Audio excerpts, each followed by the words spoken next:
Gospel, దేవుని రాజ్య సువార్త అని అంటే నువ్వు చచ్చిపోతే పరలోకం పోతావా, నరకం పోతావా, ఈనేసొస్తావా, కూలిపోతావా, ఇక్కడ వరకే కాదు. నీ రాజ్యము వచ్చునుగాక. ఇక్కడ ఇప్పుడు ఈరోజు నువ్వు బ్రతికుండగా దేవుని చిత్తము నీ మధ్య నెరవేరాలి. మా అనుదిన ఆహారము మాకు దయచేయి. ఈ దేశంలో ఆహారము లేక అలమటించే క్రమంలో అన్నం పెట్టింది ఈ సువార్త. మనిషిని మనిషిగా చూసింది ఈ సువార్త.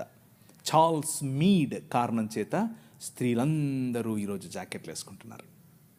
అంత మాత్రమే కాదు, జాకెట్లు వేసుకుంటూ ఉంటే ఇప్పుడు వచ్చి మనకు శుద్ధనీతులు చెప్తున్నారు. మీరు పాశ్చాత్య డ్రెస్సులు వేసుకోవాకండి.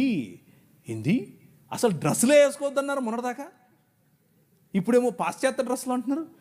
చూసావా, మన రాజ్యం, దేవుడు నిర్మించే రాజ్యం, అది ప్రభావవంతమైన రాజ్యం. శత్రువును కూడా తన భావజాలంలోనికి మర్చుకోగల రాజ్యం.